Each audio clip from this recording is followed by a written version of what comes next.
आप मोटिवेट होते हैं रहते रहते, आपको लगता है कि आप आईएएस बन जाएंगे, फिर लगता है नहीं यार मेरा तो प्री भी नहीं निकलेगा। वो डर का माहौल, समझ रहे ना।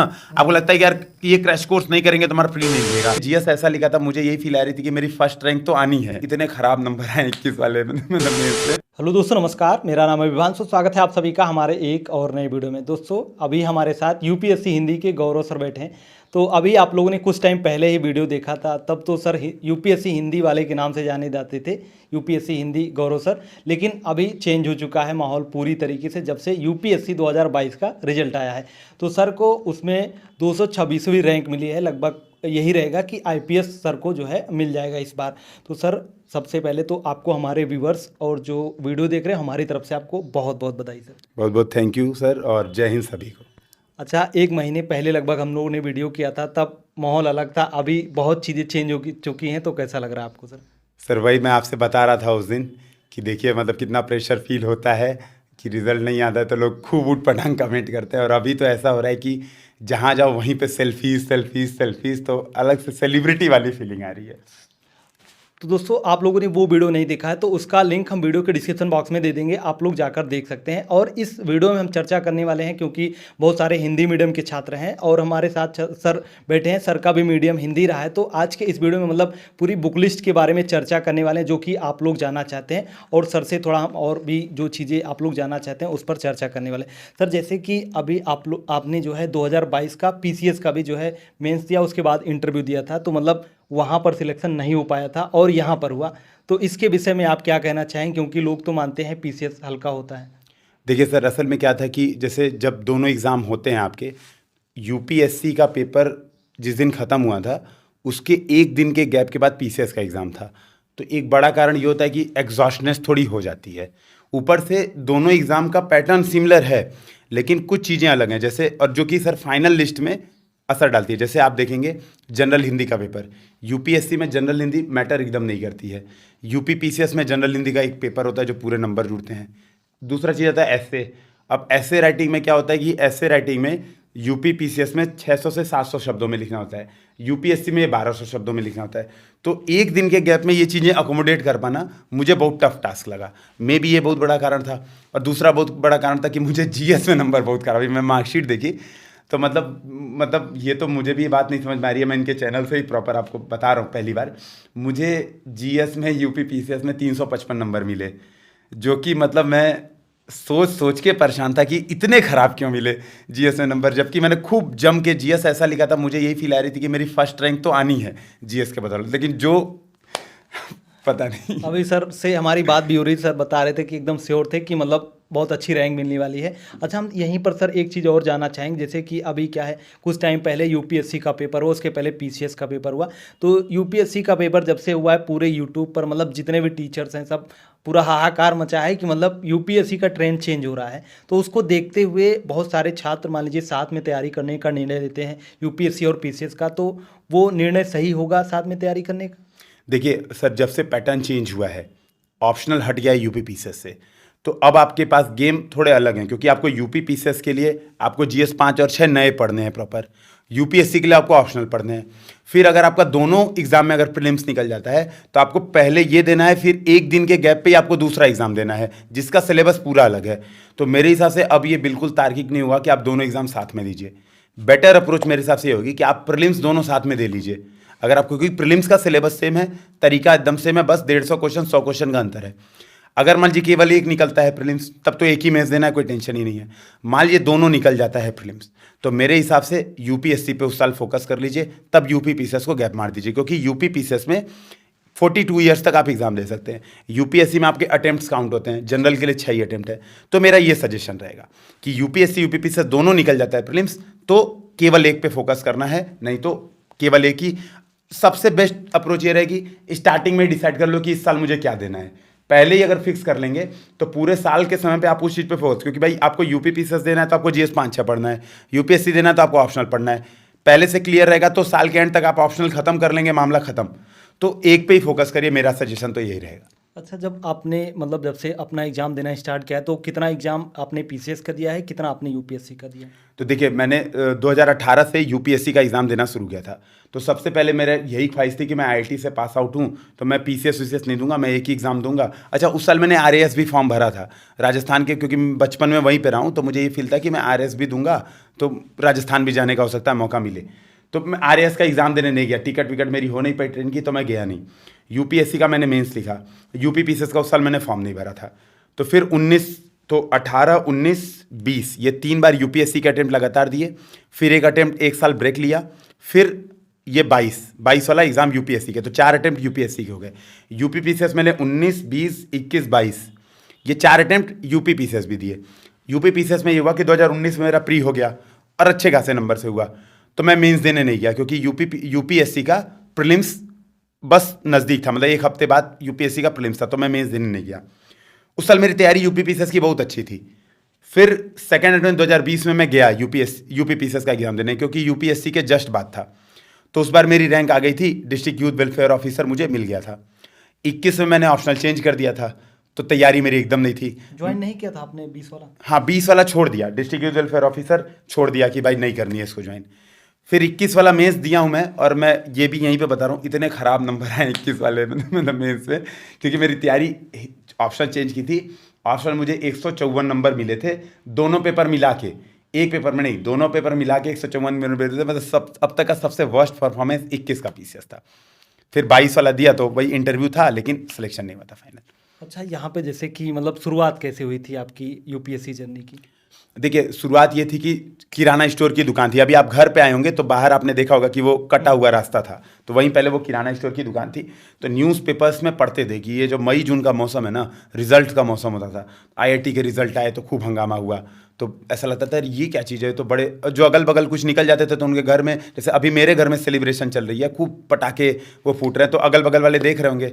तो उस समय बगल वाले घर में हुआ, एक दूर के भैया हैं उनके घर में सिलेक्शन हुआ था, तो बहुत मतलब उनका नाम पूरे कॉलोनी में से वायरल था, कॉलोनी में वर्ड फेमस थे वो।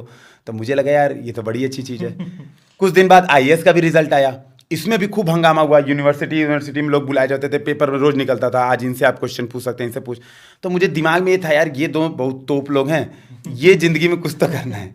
वहाँ से फीलिंग आनी शुरू कि ऐसे ऐसे करेंगे, और फिर धीरे धीरे कारवां आगे बढ़ते गए, चीज़ों को जोड़ते गए और आ गए आखिरकार। अच्छा, जैसे कि सर आप आईआईटीज़ पढ़े थे और बहुत सारे मतलब कैंडिडेट्स अभी एग्ज़ाम देने वाले हैं या फिर दे रहे होंगे जो कि नॉर्मल बीए करके जाते हैं।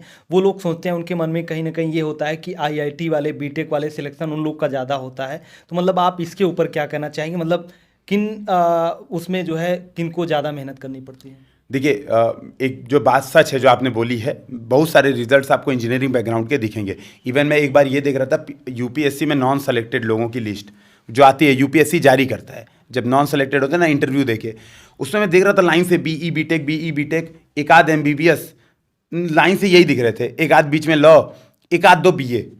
अच्छा, उसमें समस्या ये नहीं है कि आईआईटी वाले कुछ बहुत अलग लोग होते हैं और बीए वाले गधे होते हैं, ऐसा कुछ नहीं है। समस्या सर ये है ना, थोड़ा एप्टीट्यूड की बात है। अब जैसे आप आईआईटी में पढ़े होते हैं ना, आपको थोड़ा डर कम हो रहा है, आपको लगता है यार नौकरी तो मिल ही जाएगी। अब मैं बीए से ग्रेजुएट हूँ, तो मुझे ये दिमाग में एक प्रेशर होता है कि यार मैं बीए कर रहा हूँ, मेरा कंधे पहले ही झुके होते हैं, मैं पहले ही हार मान चुका होता हूँ। फिर दूसरी बात यह कि जब आईआईटी में पढ़ते हैं तो 7-8 जो सेमेस्टर होते हैं, उस सेमेस्टर में आप सोचिए 8 सेमेस्टर में लगभग 40 एग्ज़ाम।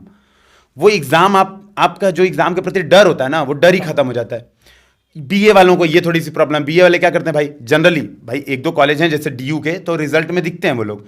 तो डीयू को छोड़ दीजिए, नॉर्मल जो अपने आसपास के ये जो ग्रामीण क्षेत्रों में, इसमें क्या होता है, एग्जाम से 1 महीने पहले लाएंगे वो किताब सीरीज विकास क्वेश्चन बैंक, विद्या क्वेश्चन बैंक, उसी से रटेंगे, वही जाके लिख के आएंगे।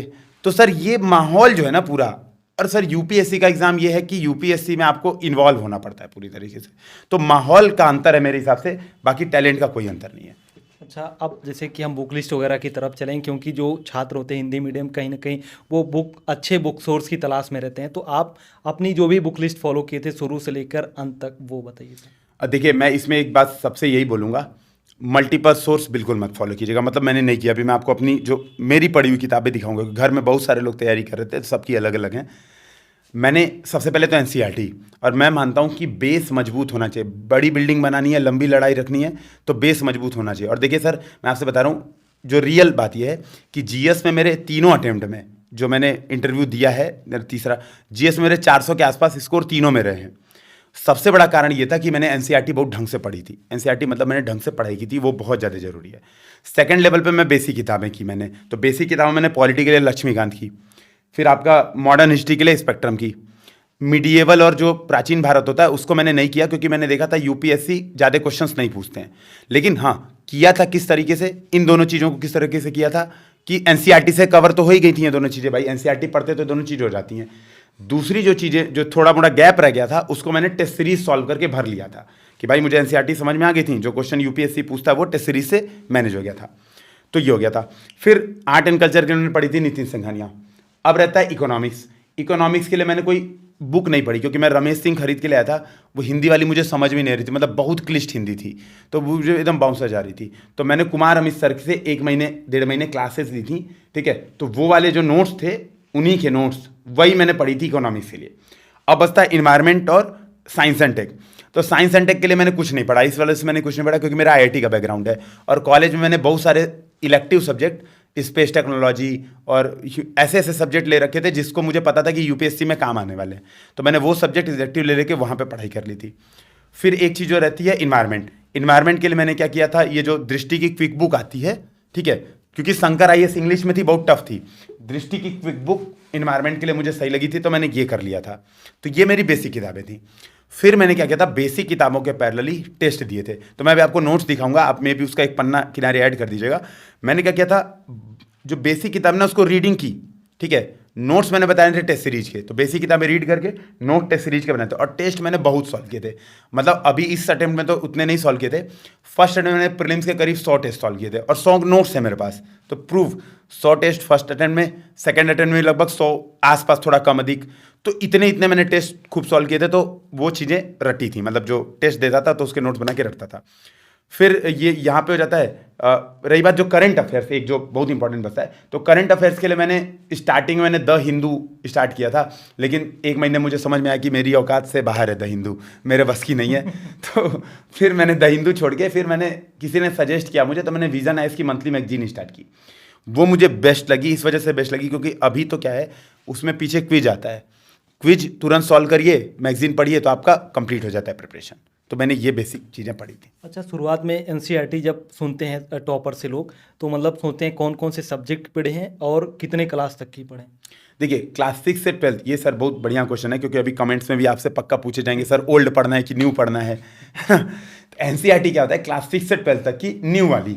न्यू का मतलब ये जो अभी कोविड के बाद आई है वो नहीं, कोविड के पहले, कोविड के बाद क्या किया है, सब्जेक्ट्स बहुत घटा दिए हैं, ठीक है, उसको कम कर दिया ताकि लोड न पड़े, वो वाली नहीं।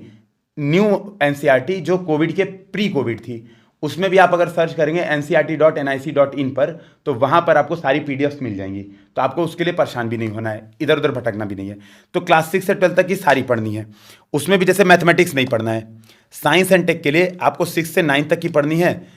11th के 1-2 चैप्टर, जैसे चैप्टर नंबर 13 जो पॉली नॉड्यूल्स वाले हैं, वो थोड़ा सा पढ़ना है।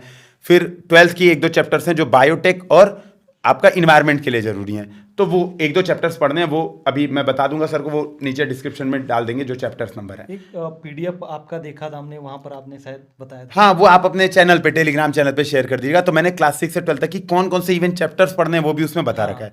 तो ये वाली एनसीईआरटी हो गई थी।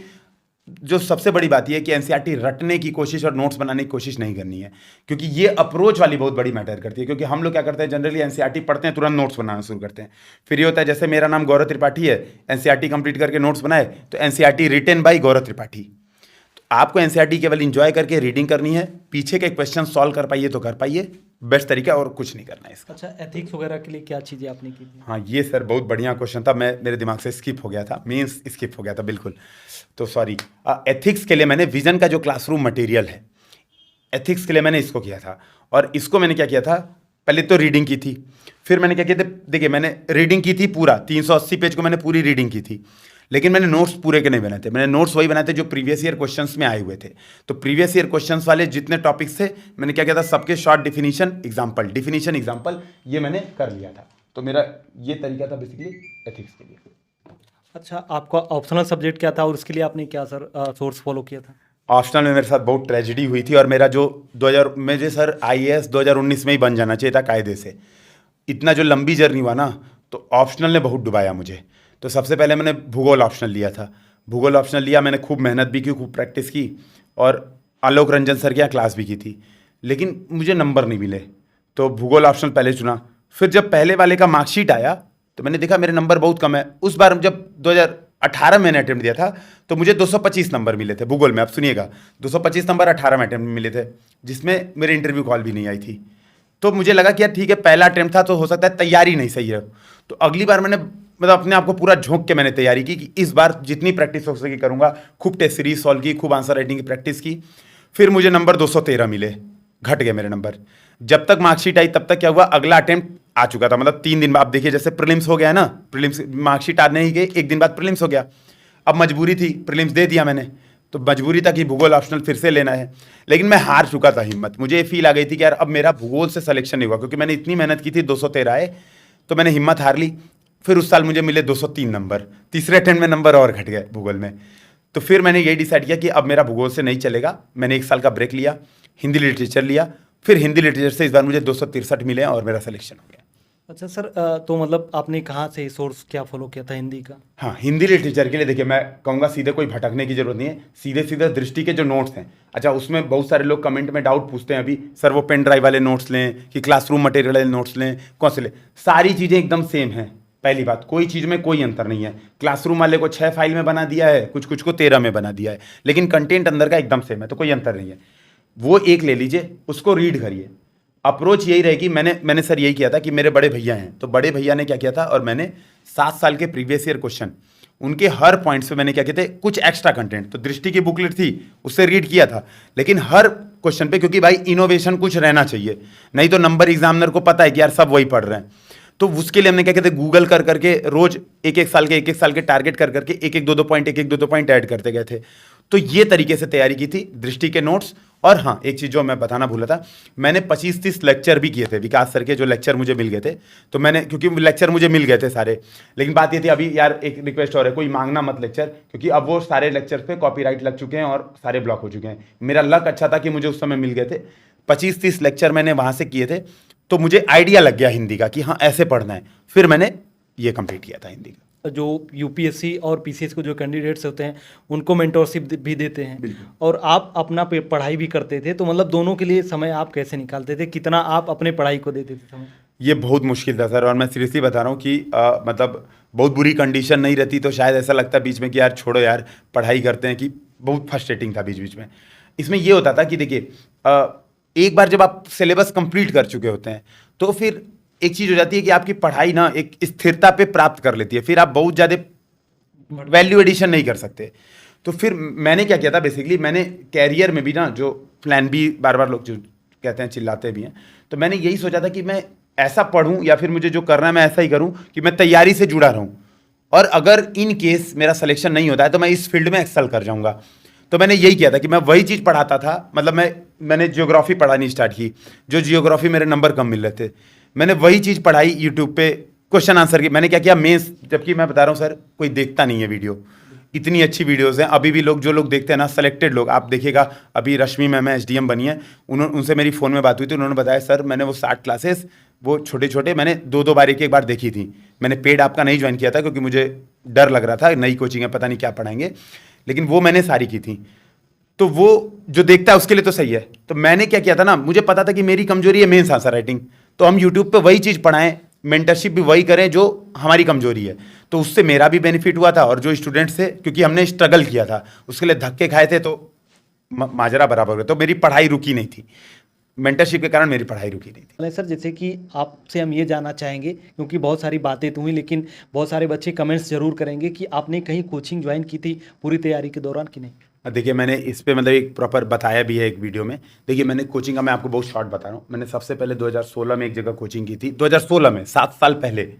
तो जब मैं तैयारी एकदम स्टार्ट कर रहा था तो मुझे भी यही दिमाग में था कि कोचिंग से सिलेक्शन हो जाएगा आराम से, क्योंकि ऐसे ही मतलब पूरा माहौल तो यही बनता है। तो मैंने 1-1.5 महीना कुमार अमित सर की वहीं पर क्लास की थी, मुझे मज़ा भी आया था, समझ में भी आया था सारा।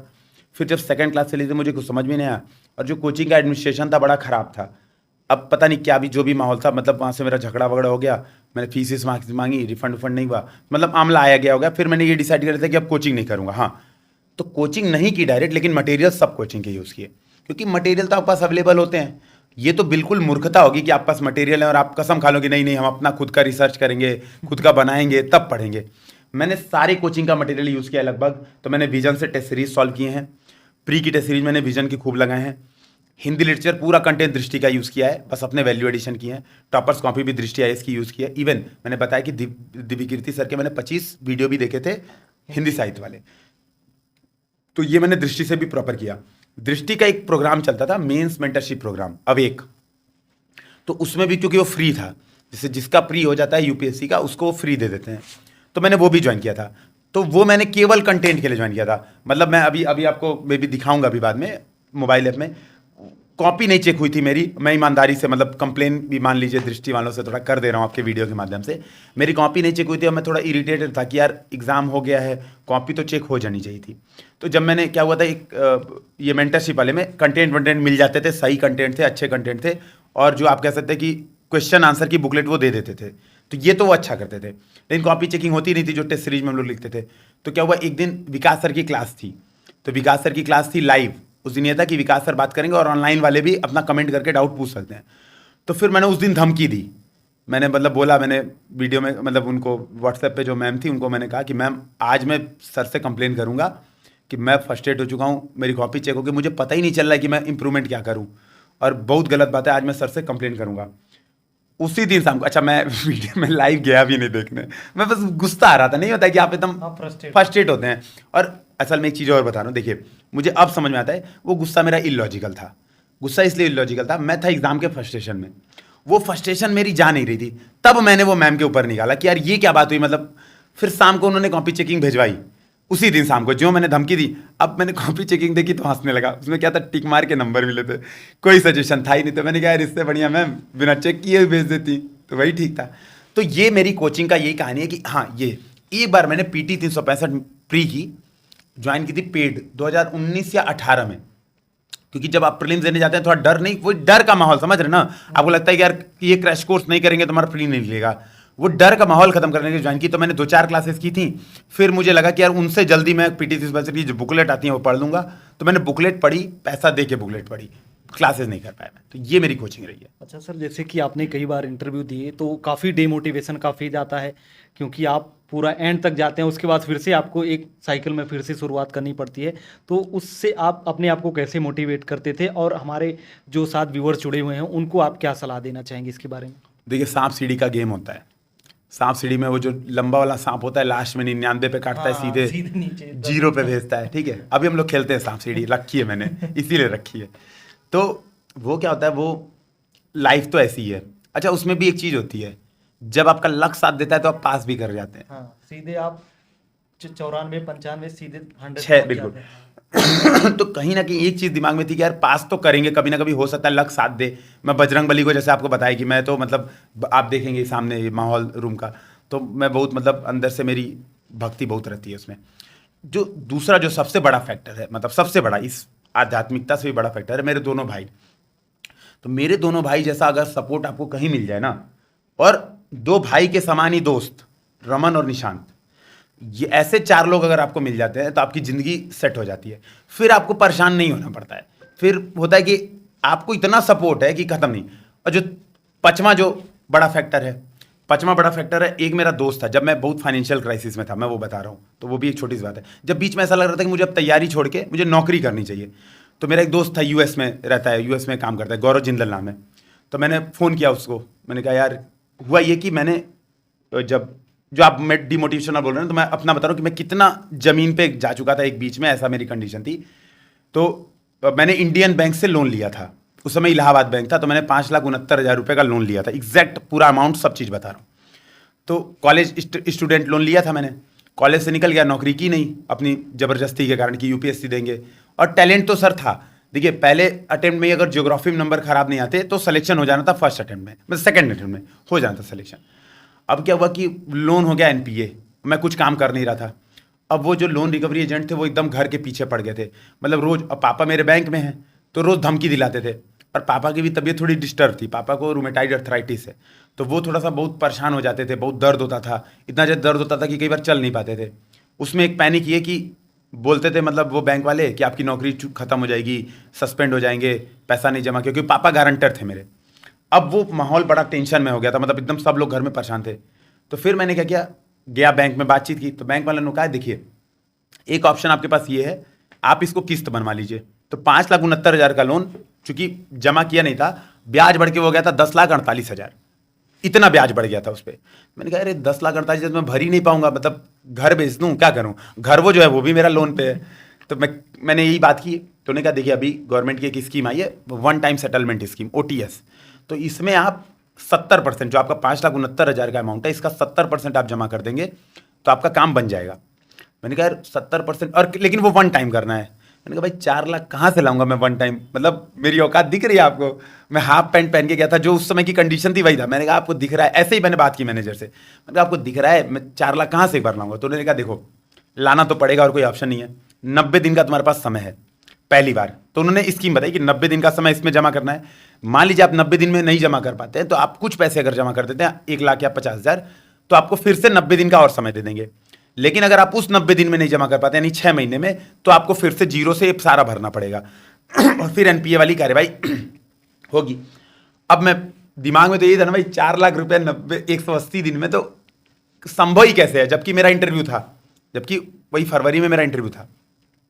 तो फिर मैंने अपने दोस्त को फ़ोन किया, मैंने उससे ये फ़ोन किया जिंदल से व्हाट्सएप पे कि भाई 50,000 रुपये मुझे दे दे, मुझे बैंक का लोन, अभी मैं 50,000 एडवांस जमा कर दूंगा, तो 90 दिन का मुझे, तो मेरे दिमाग में था कि 180 दिन का समय मिल जाएगा तो कुछ कर लेंगे, हो सकता है UPSC हिंदी चला दें, कुछ ऐसा कर लेंगे, हर काम बंद कर देंगे, पैसे कहीं ना कहीं से तो जुगाड़ कर ही देंगे। क्योंकि सारे लोग जैसे निशांत, रमन, इन लोग के साथ भी यही था, जब हम लोग पास मान लीजिए 10,000 आए ना एक महीने में, तो एक महीने में था कि 10,000 अगर मैं सारे यूज कर लूँ तो किसी को कोई दिक्कत नहीं थी, सब ठीक है भाई, कोई तू यूज कर ले, उनको जरूरत पड़ी तो तू यूज करे। तो मेरे दिमाग में था कि ठीक है अगले 6 महीने के सारे पैसे मैं यूज करके जमा कर दूंगा।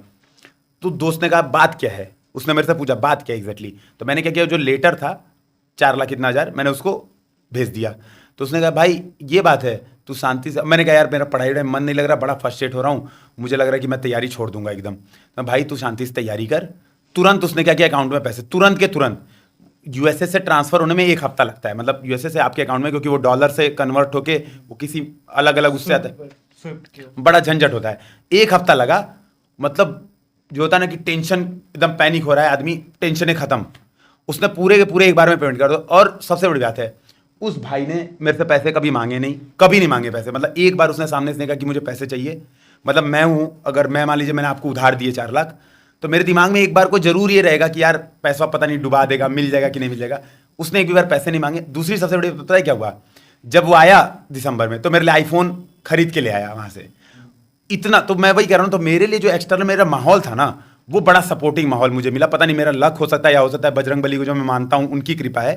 तो इतना ज़्यादा सपोर्ट तो मतलब किसी को मिलता ही नहीं। और जब ये सपोर्ट आपके पास रहता है तो आप मोटिवेट अपने आप हो जाते हैं। फिर आपको लगता है ठीक है यार, जब सारे सपोर्ट करते तो चलो एक बार और हिम्मत करते हैं, देते हैं एग्जाम, है ना, मचा देंगे, हो गए। और जो छात्र हमारे साथ जुड़े हुए हैं, तो उनको आप कुछ सजेशन इसके लिए देना चाहेंगे?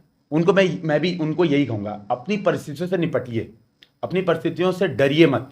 देखिए परिस्थितियों से भागेंगे तो परिस्थितियाँ आपको डराएंगी, लड़ेंगे, हिम्मत करके उससे लड़ेंगे तो आप निश्चित ही उसको ढकेल देंगे। हाँ, UPSC का एग्जाम धैर्य का एग्जाम है, तो धैर्य रखना बहुत ज़्यादा जरूरी है।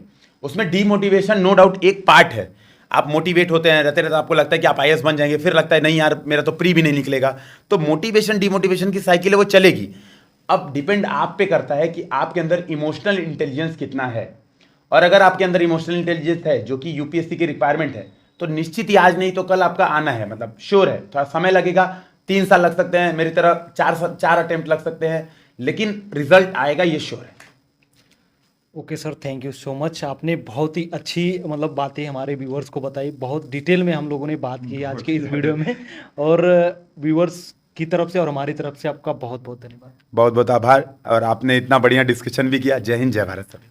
तो दोस्तों आप लोग को आज का वीडियो कैसा लगा आप लोग एक बार कमेंट करके जरूर बताना। ये वीडियो तो आप लोग देख ही रहे हैं, साथ साथ इसके आगे नेक्स्ट वीडियो आने वाला है जो कि हमने अभी आपको वीडियो में पहले ही बताया, जहां पर पूरा डिटेल में बताया गया। क्योंकि आप लोग बहुत कमेंट्स भी करते हैं कि यूपीएससी और पीसीएस में कैसे इंटरव्यू का माहौल होता है, क्वेश्चन अंदर में कैसे पूछे जाते हैं, क्या क्या चीज़ें रहती हैं, उसके बारे में बहुत डिटेल में बात की गई। वो आगे वीडियो अपलोड किया जाएगा बहुत जल्दी, तो आप लोग वो वीडियो जरूर देख लीजिएगा।